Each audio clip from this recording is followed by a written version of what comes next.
Okay, hello everyone.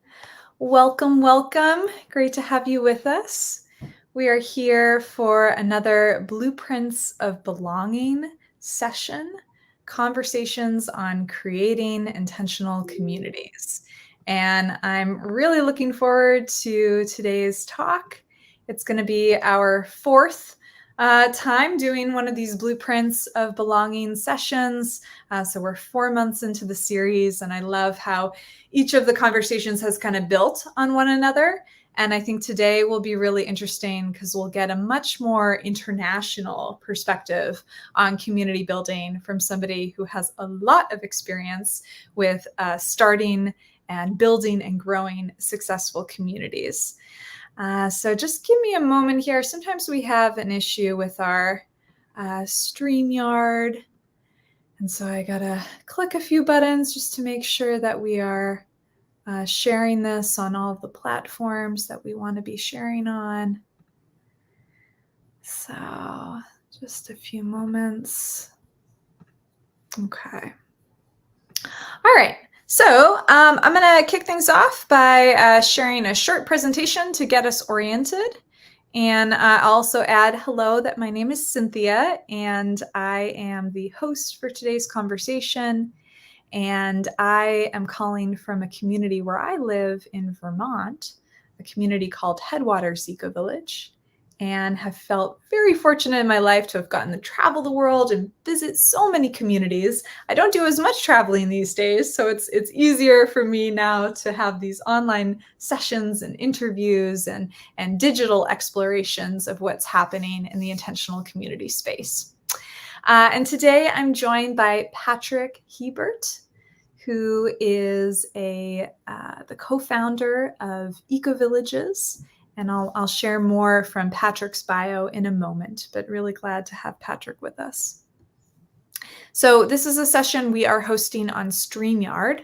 And that means for all of you who have registered, you can use the chat to ask your questions, to leave comments. I really encourage you to use the chat. Let's make this an interactive experience. I would love to know your questions too. So if you have questions that come up for you during our conversation or during Patrick's presentation, feel free to put those in the comments and I'll sort of flag them to circle back to when we do our Q&A portion towards the end. And if you could go ahead and find the chat now to introduce yourself. I would love to know where you are calling in from. If you live in an intentional community, let us know which one. And also let me know, what do you hope to learn or get out of this session? Why have you taken the time to be here today? And I really do appreciate you for taking the time to be here today and to learn about what's happening with intentional communities and learn from other community founders. So go ahead, find the chat, type something in there for us so we get a sense of who's in the room. And while you're doing that, I will share a little bit more about the Blueprints for Belonging series. So this is an event that's hosted in partnership with the Foundation for Intentional Community, which is a 40-plus-year-old nonprofit organization doing a lot of work to support the intentional communities movement as a whole, as well as the organization that I founded called Community Finders, where we more specifically help people who are on the journey to community living with a lot of resources and ongoing membership programs. So if you feel inspired to make a donation, FIC would greatly appreciate it so we can do more events like this that are free or very minimal cost. And if you feel inspired to learn more about Community Finders, the website is there, communityfinders.com. Today's event specifically is part of our Community Founders Circle program, so really geared towards those who want to create new intentional communities, in addition to some of the other programs that we have. So here's the link if you want to learn more about the Community Founders Circle. Would love to have you join. If you have a vision inside for an intentional community that you want to create, we are all about supporting you to make it happen. So communityfinders.com/founders is the link for that. Okay, so yes, we have Patrick here with us today. And Patrick is, as I mentioned, the founder and also the CEO of EcoVillages, which is a freedom and self-sustainability focused community development company, mostly working in Latin America. And I actually have had the pleasure to work with EcoVillages a bit over recent months, helping out with their outreach component. So I've gotten to work with Patrick and have really appreciated learning about what he has created there. Turns out Patrick has been designing eco-sensible and self-sustainable communities for several decades. After founding several high-tech software companies and selling them, Patrick and his son lived on a boat and sailed the ocean. It was here that they honed their craft of self-reliant living, generating and conserving power and fresh water, and focusing on sustainability and freedom. So that's very cool. I definitely would like to hear from Patrick a little bit more about that journey and living on a sailboat in the ocean. EcoVillages has defined the first community certification program, which I'm sure we're going to hear a lot more. But first stands for freedom, independence, resilience, sustainability, and transparency. Wonderful values. And these are the pillars of the philosophy on which the EcoVillages communities are built. So very cool to have, an intentional community and multiple communities that you're building with such a unified philosophy behind them. So that's from Patrick's bio, and now I'm gonna close out of this presentation. Oh, great! I can see all the people who've written in the chats. Hello from Washington State, from New York, Virginia, Canada. Great. Love when we have some international diversity here. Ohio, Wiseacres community in Western Washington. Yay. Awesome. Welcome, Caitlin. And also from Switzerland. Ooh, very nice. Good. Well, welcome everyone. And also big welcome to Patrick. Hi, Patrick. So glad that you are here with us today. Well, hi, Cynthia. I really appreciate you having me on your show, and it's going to be fun to talk a little bit about what we've gone through in the past, and hopefully that helps with the folks that are on here today. Yeah. The bio that you did, I think, wraps it all up, so I don't really need to present everything, right? So I think we've got it all covered. I saved you some time, right? All right. Yeah, no, if you want, I can open my presentation. I'll go through it pretty quickly and save some time for some questions at the end if that works, but we can do that. Yeah, that sounds great. Go ahead and share your screen. All right, let me know when you can see it. It's loading. Let's see. It should be sharing now. Yes, we can see it now.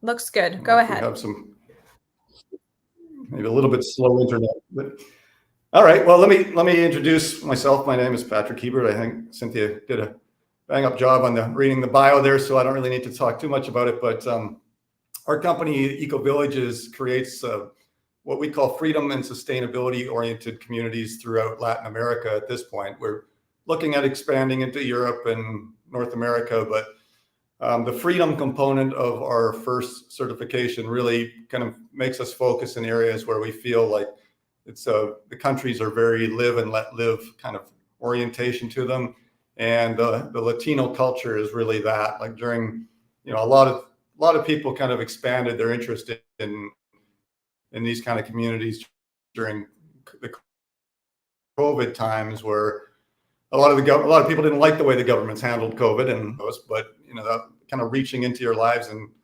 locking down economies and mask mandates and all those sorts of things, and that really, before that time, a lot of our communities were kind of freedom and self-sustainability oriented anyway, but that kind of made us really shift into what our values were.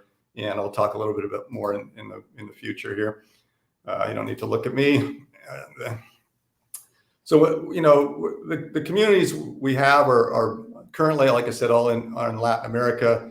And, we really focus on the freedoms and self-sustainability part. And I'll explain a little bit more about that when I talk about the first certification. But my son made this PowerPoint, and I guess he got ideas from you, Cynthia. So this is a little bit more personal about my journey maybe than my usual webinar um, are. So I think we'll just go through a little bit of it. But you mentioned the living on a boat in the ocean, and honestly, that was very much the kind of the initial times of when we learned a lot about the self-sustainability, and I really loved it. Like I really, it wasn't a hardship at all. It really made me realize what I feel about freedom and not being reliant on big government or big corporations or grocery stores that have empty shelves and that sort of thing. So we're not radical. We call ourselves eco-sensible, not eco-fanatics and those sorts of things. But when you're living on a boat in the ocean, you don't get to have a long extension cord for power.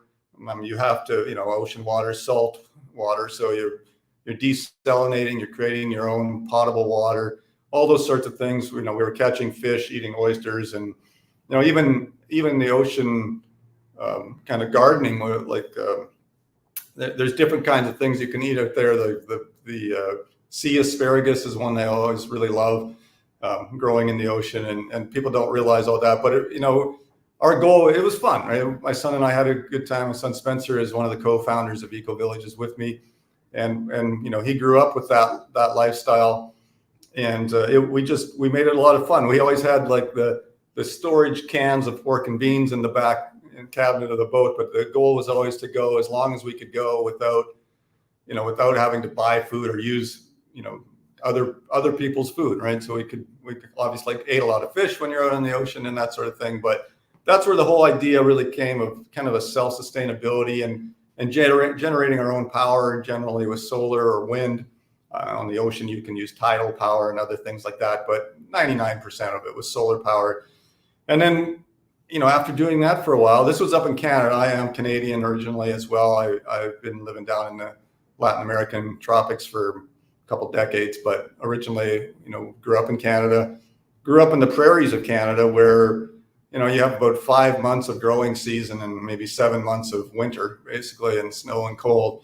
So it's a totally different lifestyle to be self-sustainable up there, where you learn a type of, a different kind of way of doing things. You have to grow and store food. Whereas down here in the tropics, I'm in Panama City, in Panama right now. Our newest community, Veritas Village, is here in Panama.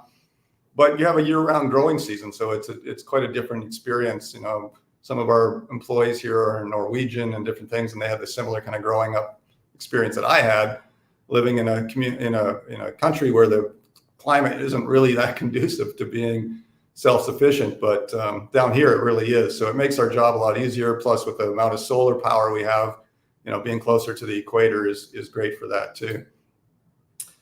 So I guess I had a bit of an adventurous upbringing. My father was pretty adventurous too, and I built planes, and my son had to point out in there, and I crashed a couple of them too. But I'm not building planes anymore because I kind of think third time is maybe not so much a charm when you're building planes and crashing them. But I built cars and boats and things, and learned a lot about just the construction industry. My father was a carpenter and had a lumber yard, and so I grew up building and reusing things around, because back in those days, aging myself a little bit, but you really didn't throw much away. You kind of repurposed it. So it was a different kind of life. That picture is it's a 1934 Fraser Nash replica that I built with my father, and I think that was my graduation suit.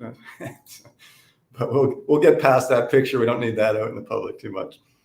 But what really this all culminated in over time, and after living on the boat, I decided, I want to live in a warmer climate. When Spencer and I were living on the boat, it was up in the Pacific Northwest in Vancouver Island, and so we're in that Seattle type of weather, right, where you had pretty cool rainy winters, not as much snow as I had on the prairies, but that, wanted to get out of that climate, frankly, out of the Canadian climate. And that was and the taxes. I wanted to get out of the taxes in Canada too.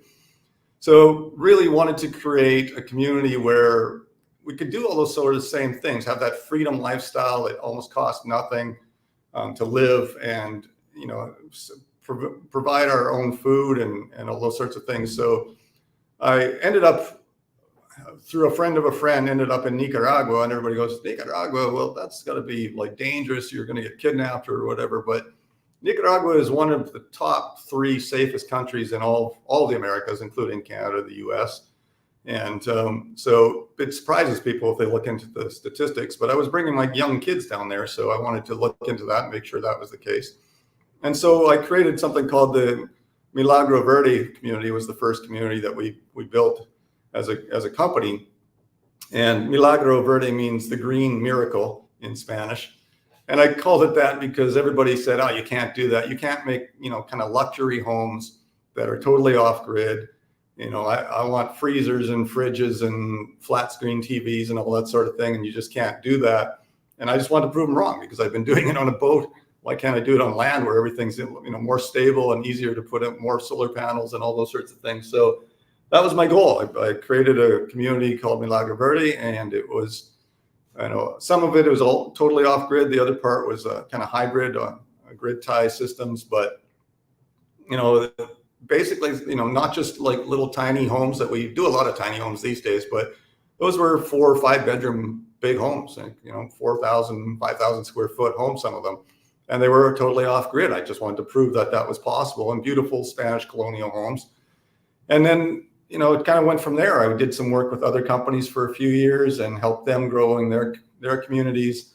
And then we kind of locked onto the, a little bit more efficient homes, tiny homes and that sort of thing. And it was kind of a movement around 2014, I'd say, that really kind of took off, the tiny home movement.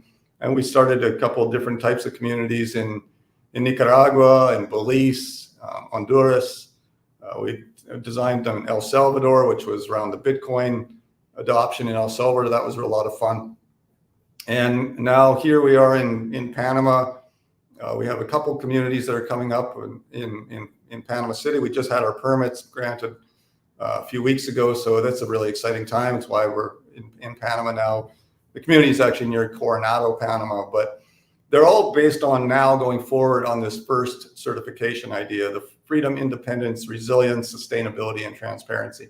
And it's a mouthful, but I think, those words tend to resonate with people that feel the same way, kind of like-minded, want to be less dependent on governments. And especially these days, as we sort of see, whatever your feelings were on COVID and all that, is I think everybody can sort of agree that a lot of first world countries, North America, Europe, Australia, are having governments that are becoming more and more authoritarian, and a lot of people are wanting to get away from that. So one of the reasons we build our communities in Latin America is because of that. And, the freedom is a lot of different things, right? Freedom from that sort of thing, from, more autonomy from the government, but also, freedom from the big expenses that tie us down. Like, I think in a normal US-based economy, you get so tied down to your car payments and your house payments and all those sorts of things that really takes away from your freedom as well. So a lot of that, in these communities, or Latin America, is just in general a lot less expensive to live in. When you're in the rural areas of Panama or Nicaragua, that's very, very inexpensive. I always use the one story where my wife and I would go to the markets rather than the grocery stores because it's a lot cheaper. It's also a lot more fun. It's a whole experience on its own. But the outdoor markets, you could fill up a burlap sack of potatoes and carrots and bananas and papayas and whatever it is up to your hip, deep, and it would be under $10 for sure. And so you could last weeks on that. So it really sets you kind of a freedom from, dependence on a 9-to-5 job and those sorts of things too. So we get a lot of digital nomad type people that want to get out. And then once they've been down here, they typically often want to get, residency in the countries down here rather than where they are. For the Canadians in the group, that's a big deal because when you drop your residency, you drop your taxation in Canada. And the taxation down here on most Latin American countries is jurisdictional taxation. So that means if you live in Panama, for instance, but you're an architect and you're getting paid by a company in the US while you're working down here, there's 0 taxes on your income. Now, as a US citizen, that's another story altogether. But for Canadians, you're pretty lucky that way. US, we can always help you with it as well. But anyway, so the independence, obviously, on the first certification, resilience, sustainability, transparency is all relatively straightforward on what our philosophy or principles are. One of the things I like on the transparency side is kind of a new concept. I think for a lot of people, we are going to be using a DAO, a decentralized autonomous organization, which is a blockchain kind of technology that allows voting. So we're going to use that for our HOA, our homeowners association. So I've found over the last couple of decades that almost everybody that lives in a community dislikes the HOA, and unfortunately the HOA has to elect a president, and the president is usually not well liked because they can't make everybody happy all the time. So we've taken a different approach, and we've said, look, if you use a DAO, it's a very transparent and open voting mechanism where the president, or you don't need there won't be a president of the HOA. It's using a DAO, you'd come up with, let's say, 5-7 different things that you want to vote on, like do we allow roosters in the community because they're noisy and they wake me up in the morning, kind of thing, and then the community votes on it on the blockchain, and it's secure and it's transparent and open, and that way there's no doubt about whether that decision, you can set up your rules in terms of like you have to have 70% over instead of 50% vote for something, but it just takes away all that angst on the HOA. So there's those sorts of things that we've learned over many years of doing this that really take away a lot of the negatives of building a community and bringing a lot of positives. So our kind of flagship community going forward are the Veritas Villages. Like I said, we have a couple of them going here in Panama. We're going to be going into Costa Rica, Mexico. I want to do one in Argentina, where they're a vineyard kind of oriented one, where if you want to grow your own grapes, it's a lot less expensive to do in Argentina than in Napa Valley, for instance. But they all have the same kind of philosophy. They're all built around that, and just a more self-sufficient, reduced cost in an area that's conducive to freedom. And in Latin America, a lot of people in North America, I would say the US, see like this border crossing issue, and people are trying to get out of these countries. They feel like they're coming across because it's dangerous. That's not why they're coming across the border. They're coming across because they see CNN and they see $15, $17 minimum wages in the US, where it's $1 here, and they think, oh wow, I'm going to make 17 times as much money. They don't also realize that it's 17 times more expensive to live there. But so the actual culture down here and living down here is amazing. It's like, not only do you get the great climates, but you also get that freedom oriented and very, very family oriented, not career oriented. I mean, everybody has careers, but family is always first in the Latin American culture. And I found that very appealing as well. So it's the reason we kind of picked these areas. So when you're building a community, the first things you got to think of, if you want it to be somewhat autonomous and self-sufficient, you obviously have to provide for human needs, and that's food, water, and shelter. Those are your first three things you got to think of. Now, fortunately, we have a long checklist of when we choose a property to build one of our communities in, but those are always at the top, right? Can we grow food there? Our Veritas Village Coronado in Panama here is 1,000 feet above sea level, looking down at the ocean, so you have these amazing views looking at the Pacific Ocean, and you're only 15 minutes from the beach, but we're high enough that the weather is much more conducive to growing almost anything from bananas to potatoes type of thing. So that makes a big difference when you're trying to make a community that's self-sufficient on food. And it's also comfortable. It's just at the right temperature all year round.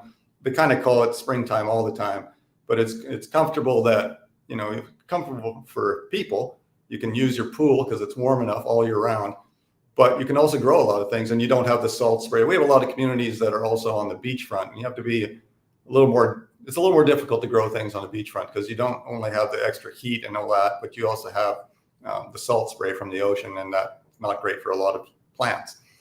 So, but then you also have to have energy, which is where our solar and wind systems come in. And ultimately you have to have some fun stuff to do, or it's not much fun to live in the community. So we kind of put those 5 things into our main package, and we have the orchards, community orchards and gardens. We have a tilapia, and I'm talking about the one here in Panama now that the newest one that we're beginning. It has a tilapia pond. It has a beautiful stream running through it with a waterfall.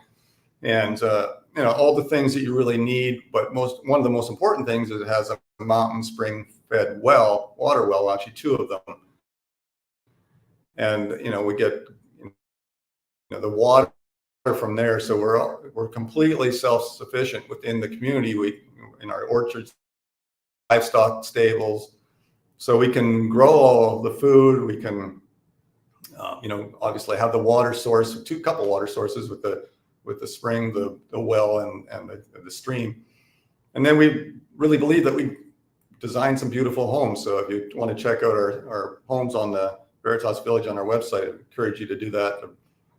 Ranging from tiny homes that are around 600 square feet, 500 or 600 square feet, up to, I don't know, 7,000 or 8,000 square foot kind of mansions. And the beauty of it is we create this homogeneous community, intentional community, that doesn't matter what your budget is for a home or whatever. Everybody kind of gets along because they're kind of like-minded in terms of the self-sufficiency, and they get together at our welcome center and have a glass of wine and watch the sunset or whatever it is. And it's just a really nice type of community to be part of, and that's what the Veritas Villages around the region are all going to be about. So we have the amenities like the pickleball and wood shop. We actually have a music studio that we're building, and we actually have a expat school coming on board here. So lots of our residents are expats, probably 95% of them. There are always some local folks as well that really like the idea, but it's mostly, for whatever reason, it's not that we suggest it should be expats, but that people really from around the world really love this region.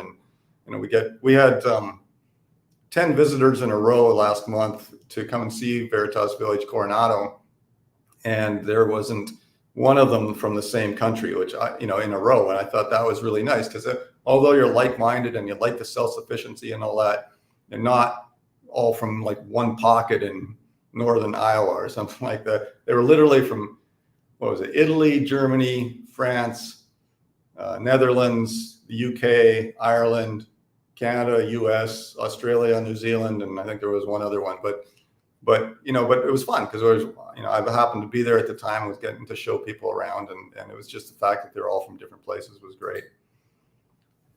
So, not only is the community kind of self-sufficient, each one of the homes are. This Veritas Village here in Coronado is completely going off-grid solar wind systems.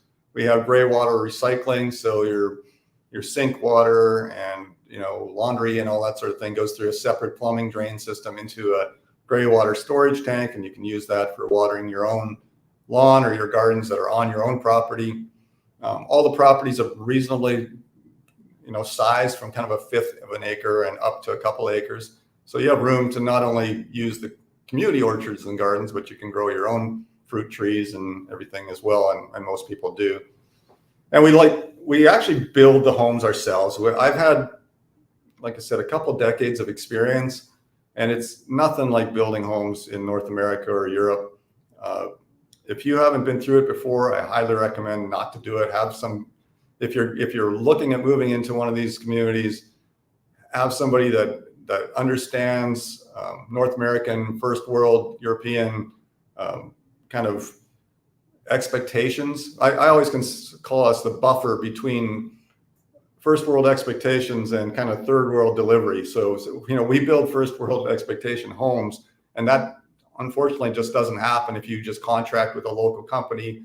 It's just the Latin American culture, I've found, and this is no way a slight, it's very effective, but it is more function over form. Like if it works, it's great. That's all it needs to do. It doesn't have to look good. It just has to function. And that, especially North Americans in the US or Europeans, really, they don't like a line painted over their, baseboard or something of paint. And so, it's like, well, you have paint, it's functional, right? So, but down here, it's not so much, a thing to care about the details. Like, so that we purposely get involved with every one of the construction of the home so that we can deliver what a client expects. So as I mentioned, we have communities in one called the Reef in Honduras. It's on the Caribbean side, beautiful, beautiful part of the world. Probably one of the prettiest areas I know of on the planet. it's the Caribbean blue water, the white sand, and then behind it, the Picacho mountain range, which it's a Pico Bonito mountain range. Picacho's here in Panama. But, we have 8,000 foot towering mountains right behind you, and then the Caribbean Sea right in front of you, and these great beaches, and, monkeys playing all over the community. And we designed, and that community is being built. Well, already there's, I think, 30 homes on it now. And then Playa Pacifica in Nicaragua, beautiful. It's on the other coast, on the Pacific coast in Nicaragua. One of the first places I ever discovered. Again, spectacular spot, super friendly people, very safe.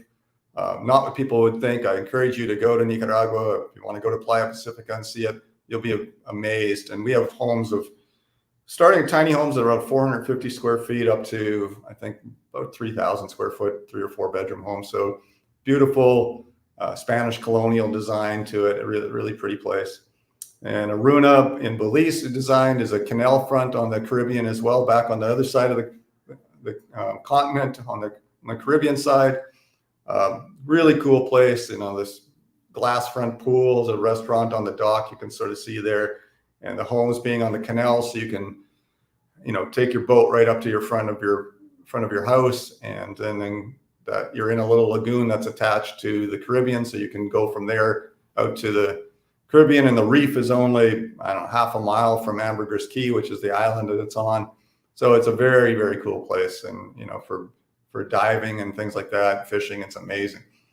And then Veritas Village here in Panama, which is the one I've been sort of talking about, that's up higher in the highlands, very close to the ocean still, but high enough up that it cools down. Like here in Panama City, where I'm sitting right now, it's always almost 32 to 35 degrees Celsius, which is in the low to high 90s every day, and maybe the high 70s to low 80s every night. So, that it's very warm in Panama all year round.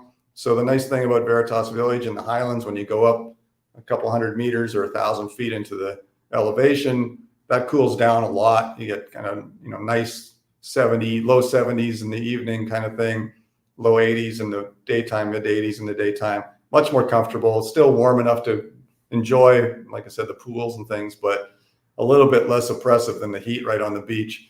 And you can still get to the beach or even higher into the mountains within 15-minute ride either way. So it's a very cool spot right beside an expat center called Coronado, Panama. If you look it up, you'll see it's a very popular area. So all these communities that we're developing are really cool. Playa Pacifica is a part of a bigger community, and there's probably 300 or 400 homes where people have been living for years already. So that's more established. Some of these other ones are newer, but people always ask me, like, when's the community finished? It's like, well, we try to get enough land so that we're building a small town, and when are towns finished? And they're always expanding into eventually cities, and then they expand from there. But it's never really a completed thing.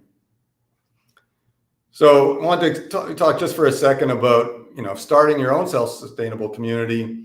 Certainly in this region, I saw some of the people in the comments, they're talking about interested in doing that in the southern US or I think in Europe, and that all very cool. We plan on doing the same thing too. Like I said, from the freedom standpoint, we decided to choose an area where people kind of are more of a mindset of not bothering you. Like, you'd never have somebody, picking on Canada here, but in Canada you had, the government would come into churches and arrest priests and preachers because of, they weren't wearing masks, or the congregation wasn't wearing masks. So that would just not happen here. So that's kind of the difference you can picture, is like it's more of a live and let live. If you live in a community here, like a Veritas Village, it's gated.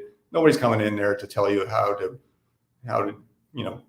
dress or wear or get vaccinated and those sorts of things. So that's kind of why we picked this region, but that is just our philosophy. I would, say the two things that you really, really need, especially if you're trying to do intentional communities in this part of the world, is patience. Because one of the beautiful things of Latin America is the relaxed pace. Everything slows down. I was in the software business before, where you had that Silicon Valley pace, which was crazy and competitive. And this is the polar opposite of that. It takes a long time to get things done. So you really need patience. down here, but it's also good for you because it really takes the stress levels down a long way.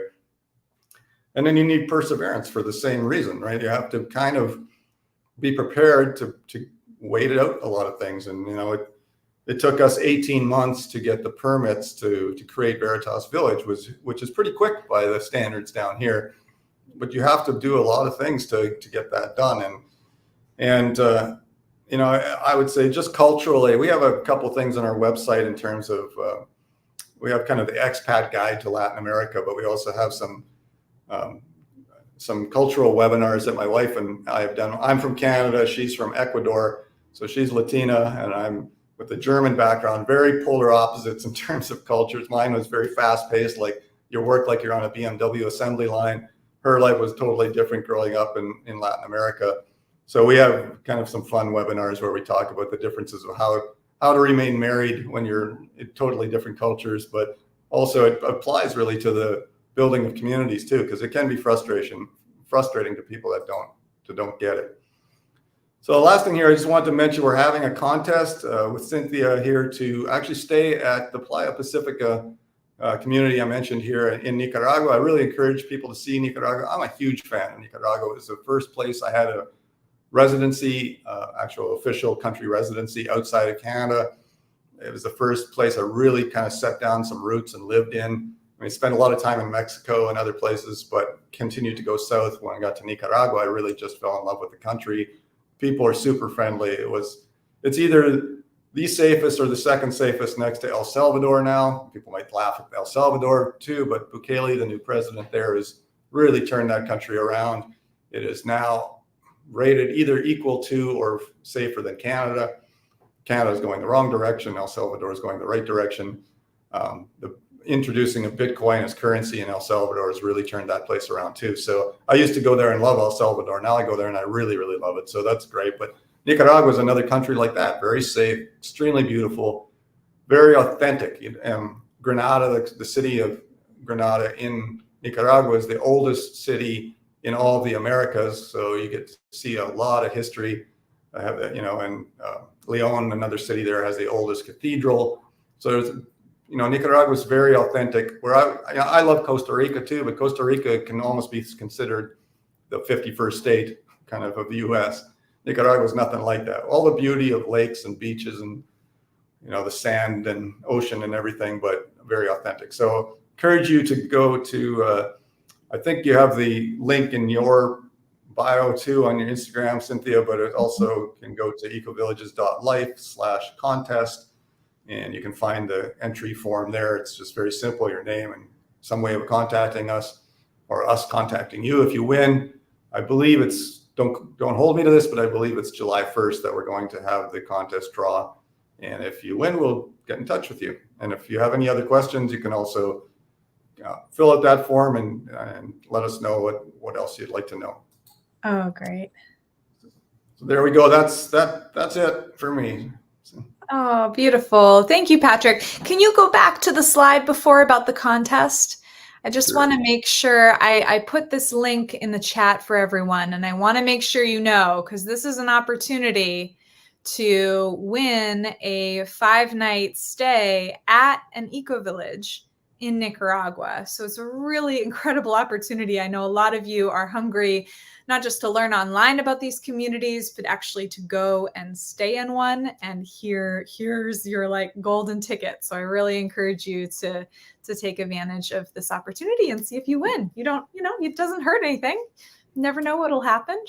Yeah. And I mean, if you're interested in going, if you don't win and you're still interested in going, please let us know. It's a beautiful, beautiful place. And if you go between October and January, you can see the turtle there. It's a baby giant sea turtle. We have 4 different varieties. We have a giant sea turtle sanctuary there, so you can help release them. It's a pretty cool experience too. And we were like, and the beauty about this is that in the wild, about they say about 2%, but I'll say less than 5% of the turtles survive just from poaching and from animals predators. But when you release them like we do, it's supposed to be above 95%. So it makes a huge difference. And the giant sea turtles are like salmon too. They come back to their original beach where their eggs were hatched, so we know that in the years, we've been doing this for over a decade, so we know in the years to come, as these babies mature, we're going to have a lot of turtles coming back to lay eggs on our beaches too. Yeah. And those are all pictures from that property, the community there. The bottom middle one is the restaurant with the infinity pool, and bottom right was setting up for a wedding. There's a lot of weddings that happen there, and the sunsets are unbelievable. Every night's a different sunset, and it's hard to imagine until you're there. Beautiful. Oh, I love that. I love that, knowing that about the turtles as well. Oh, great. Okay. Well, thank you so much, Patrick. That was a wonderful presentation. Really appreciate your sharing. I learned some things too, and there was a lot of appreciations as you were going through in the chats, as well as many questions. So I'd love to use this time now to dive into some of those questions. And I think I'll alternate between the audience questions and my own questions. So one though that I want to start with from Ida, which I think is a question that maybe many people have on their minds when they're thinking about creating a community internationally, especially a community of expats. And Ida is asking, how does the general local population feel and respond to the creation of these communities that are mostly foreigners, as you had mentioned? If you could speak to the relationship with the local municipality and the local people. Yeah, it's a little bit different per country. I would say, 99% of the time they love it. Right? They just, because you're providing jobs, right? Every community that we have, there's a million landscaping and different types of jobs that are created. Right now, we're, just starting a community, building hundreds of homes. That's a lot of construction work, building roads, water systems, all those sorts of things. So it really creates a lot of jobs. In fact, last week on Saturday, last weekend, we were out there, excuse me, have a frog in my throat. We had a little job fair. We just basically posted on the local bus stop that, if you have something that you'd like to share with us about what you can do. Well, I don't know how many people, there's well over 100 people showed up, and applied for jobs, from cooking and cleaning to road building to everything, security, everything. So it was great. We have this huge stack of resumes for people, and they were very excited about the fact that it's there.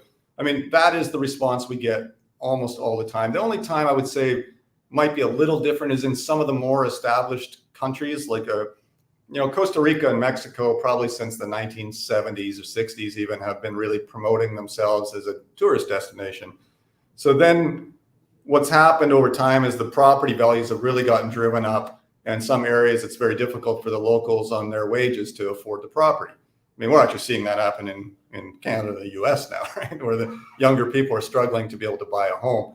But that happens when you have a lot of influx of people into an area.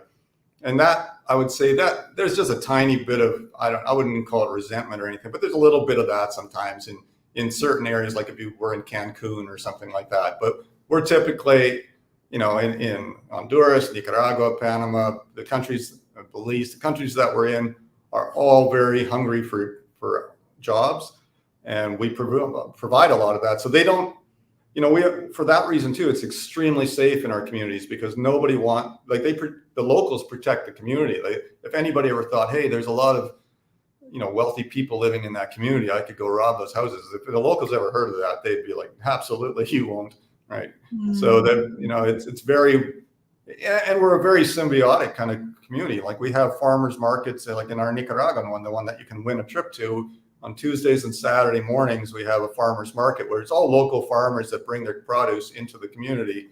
And the locals, the residents are excited because they don't have to go to the grocery store. They just can buy it right inside the community, of things that, if we don't produce enough inside any of the communities, then we have those, add-ons to it. And the locals really appreciate that too. And everything like furniture, the woodworking furniture and things you can get down here is amazing and really inexpensive.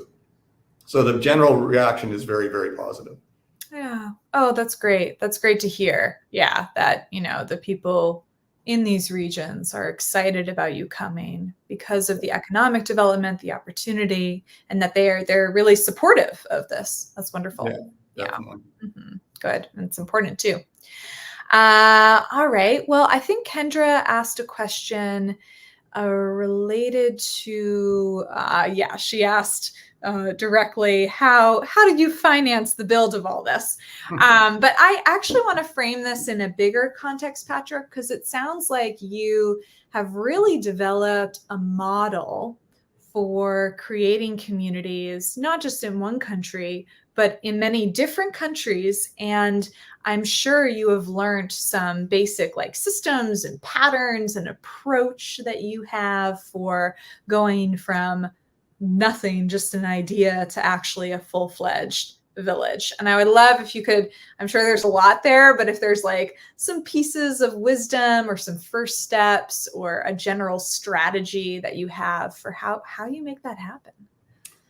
Well, I guess in some ways I was lucky up front. I had lucky and unlucky maybe. Was lucky enough to have started a software company back in the 90s and early 2000s and was able to sell that at a reasonable price. So I was able to come down to this region with a little bit of money to do this, first of all. But the way it started is I bought a property that was a big farm, but it was on the beach, and I saw it as a beachfront community, and so it wasn't that expensive to buy the property itself.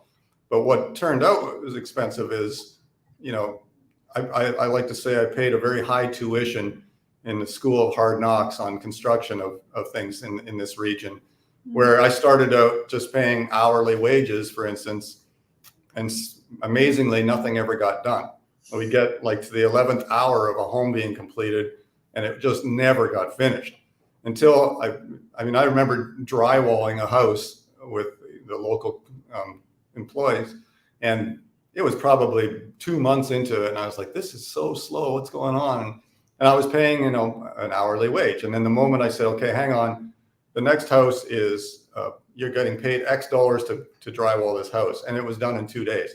So, I realized that they were worried, the locals were worried there wasn't going to be a next house.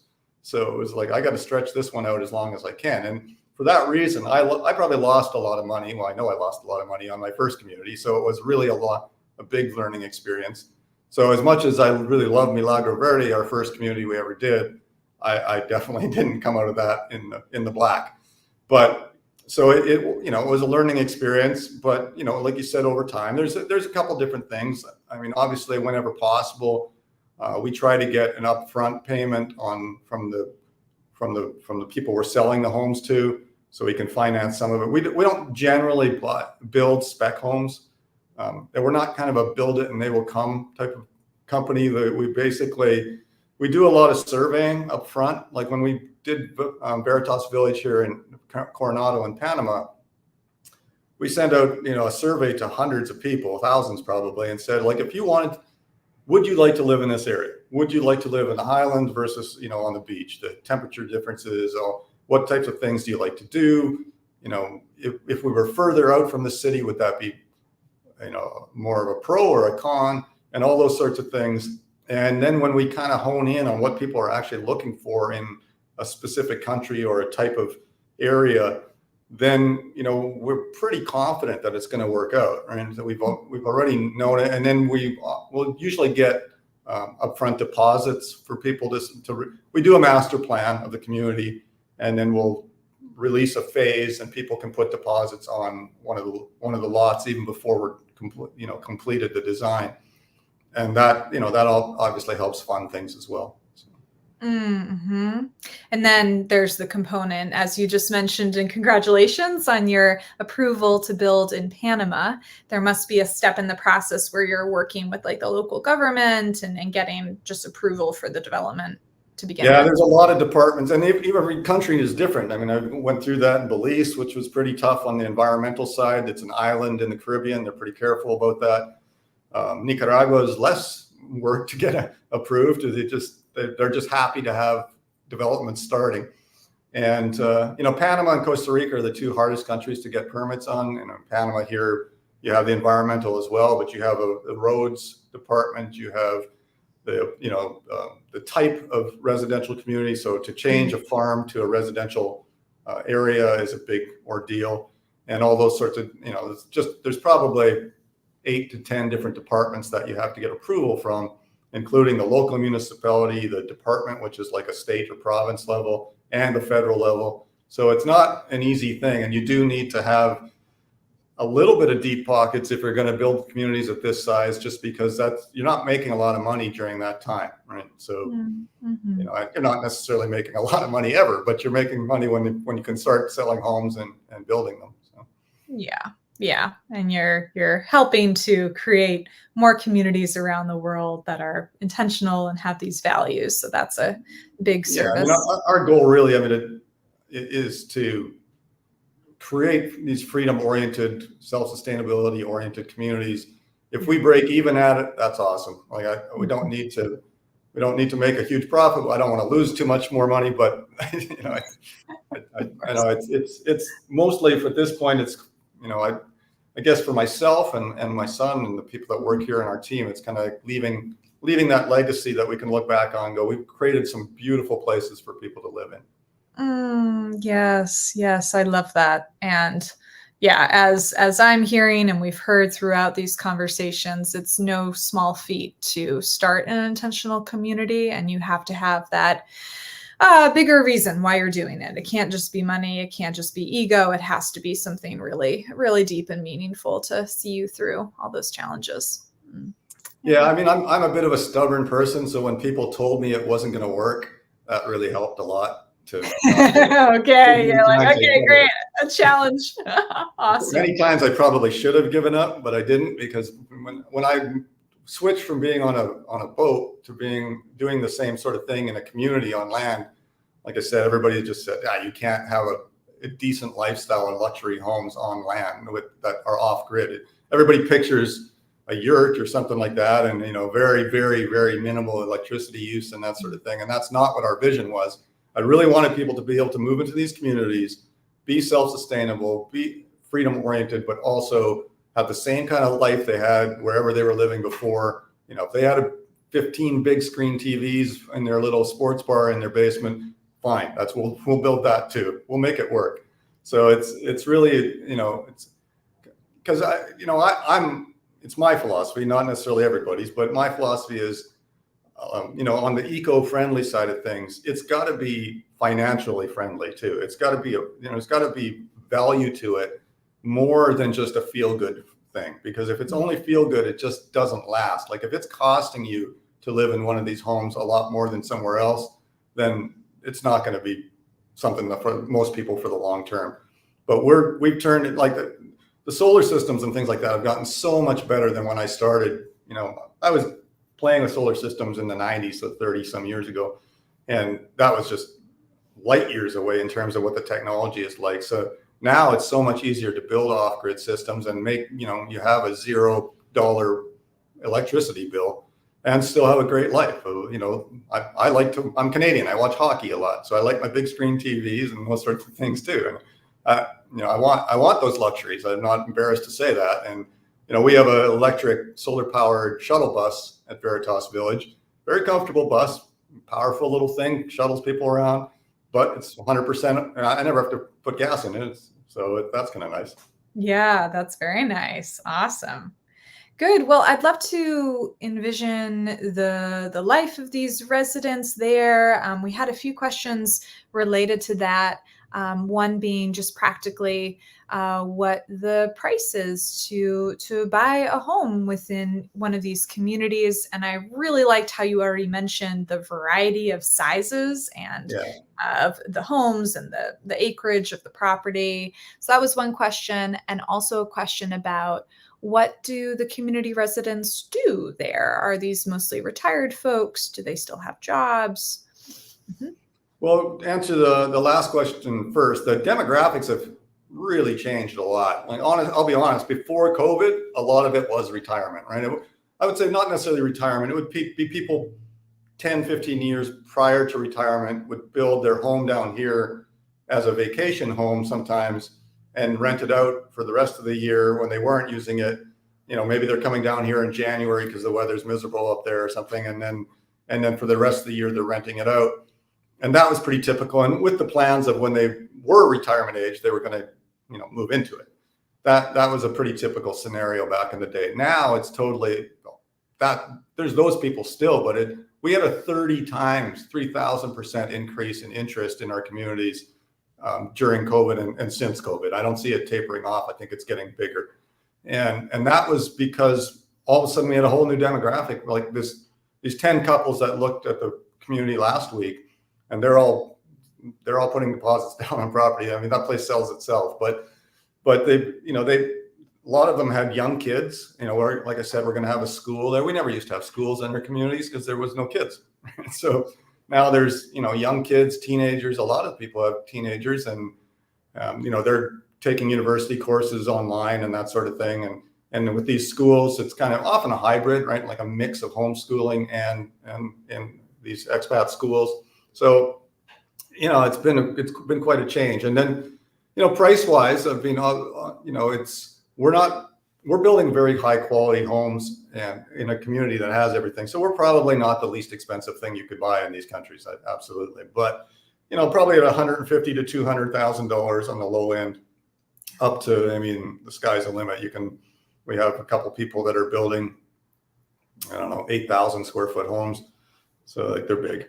And so on acreages and things like that. So it depends. Like I said, there's a lot of different budgets, but what I love about it is there's no pretension or anything. Like everybody gets together, and, often the people with the bigger homes are the people that are hosting the parties because they can fit everybody in them. But everybody loves to, have people over for dinner and things like that. And we have a restaurant with beautiful, basically 360-degree view, and the Veritas Village Coronado coming, and that, so it's, wine testing. Rum is popular down here, so we do rum taste testing and things like that. So there's lots of event-driven stuff, salsa dancing lessons and art lessons and all sorts of things happen in the communities. Oh, great. Oh, I love it. I can't wait until I get to visit myself. Sounds amazing. Good. And we had a lot more specific questions about, the design of the buildings and the materials, but I think all of that information is on the website. So I would really encourage folks to go check out the ecovillages.life website. And again, I'll put the link into the chat if you not only want to learn about online, but actually go and stay in one of these communities. We have this contest where you can enter to win a 5-night stay. So ecovillages.life/contest. I encourage you to check that out. And I'm just going to do a run through. I mean, I think we've answered, there's a lot of questions. People are really curious about this model. And I think it shows because often when we have somebody on a program like this, they've built one community, but you've actually created a model that you're expanding and developing more and more places. So it's very exciting. And I just appreciate everyone for their questions. Unfortunately, we don't have time to get to all of them. But again, I encourage you to go over to the website if you want to learn more. And you're welcome to send an email with your questions if we didn't get to them today to info@ecovillages.life as well. We'll try to get back to you as quickly as we can, and happy to see some about building materials and that sort of thing. And then hit with earthquake construction, and then we've been through all those answers before many times. So happy to answer them. Yeah, great. Awesome. Good. So yeah, info@ecovillageslife is the email address for people to write to. Good. Well, thank you so much, Patrick. Thank you for coming on. And oh my goodness, thank you for the work that you've been doing and your dedication to seeing through the development of these communities. Such a great service. Is there anything else you'd like to share, or some parting thoughts, or anything you feel that we haven't touched on yet in our conversation? I think we covered most things. I mean, I would encourage everybody, again, if they have any questions, to ask. We're always happy to help. We want to see more of these intentional and what we call freedom and self-sustainability oriented communities around the world. like noticed in the beginning, people thinking about doing them in Europe and other parts of the world as well. That's great. I know of a number of them going up, and we have our vision, and not everybody's vision has to be exactly the same. But I think in general, we're kind of like-minded and want to see these communities come up out of the ground and be great places to live. So I really appreciate you having me on the show and what you do. And, I love that community matchmaking concept. And, it's exciting for us too, because, you'll run into people yourself that would fit perfectly in one of our communities. And so, we're happy to have people, it's fun. My wife and I have a home in each one of our communities too. So we want to make sure they're great places, because nobody wants to be disliked by their neighbors, right? So I want to be at those barbecues too. So exactly. You want to make sure you're with the people you want to live with, and you stay on their good side and all of that. Yeah. Oh, sweet. Oh, and I also wanted to mention, because this was cool for me to learn about in your presentation, was your DAO, the DAO model of governance that you're thinking of developing versus the typical HOA model, which has a lot of downsides, to say the least. So that's wonderful. Do you have more, do you have resources for how people could find out more about the DAO model, or maybe how you learned about that? It's such a more cutting edge thing that I haven't seen implemented in that many communities. So I'm just excited that you're doing it. Yeah, I mean, for me, it really spawned out of the fact that I'm a big cryptocurrency fan. We actually accept, Bitcoin and Ethereum and different currencies. You can buy a home in Bitcoin if you want from us. One of the few communities and developers that I know that's possible. And that my technology background combined with that, and my really belief that the blockchain and NFTs is very underused for so many purposes. And the DAO is just an example. We have a whole nother company called Maven NFT that basically you could buy titled property on the blockchain, and whoever has that title in their wallet is the owner of that property. It makes for a lot of interesting things that you can do around that. But that's a whole nother session we'll have to talk about sometime. Okay. But the DAO is just another example of a great use of the blockchain. And it, just one day it just kind of hit me like, this would be great for the HOA, because like I said, nobody wants to be an HOA president generally, and nobody's happy with that whole way of working. And as a freedom-oriented type of community, we're trying to get away from that kind of hierarchy thing that one person is making decisions of a bunch of things. And so it just fits. And honestly, I mean, we're just starting it. So we'll see how well it works. There's going to be a lot of learning curve with it, I'm sure, but I'm excited about it. And we're going to propagate that out to all the communities kind of once we have it fine-tuned. So. Yeah, great. And when you have it fine-tuned, we'll have you back on so we can learn more about what's working and how you're doing it. Well, and I work very closely with a company called Tipolis. Is a company out of Europe, basically, that designs freedom or international cities, they call them. And so they're very specialist on governance, and we're really specialists on developing communities, so that they're going to be helping us with a lot of the freedom-oriented governance of our own HOAs that are part of that DAO. So it's a kind of a big picture, a different way of taking this on, but I'm pretty confident it's going to be working out really well. Yeah, very interesting. Okay, cool. All right, well, Patrick, looking forward to following all the developments as they unfold, and congratulations again on everything you have accomplished. Well, thank you very much, and appreciate it. And I'm happy to come back on anytime we have something else we want to talk about. It's been great working with you for the past few months as well, and hope we can continue to do so. Oh, sweet. Beautiful. All right. Well, thank you. Have a great rest of your day. And thanks everyone for watching. We'll see you again next month for another speaker. And appreciations to you all. Many best wishes on your community endeavors. All right. Great. Bye. Thanks very much. Bye-bye.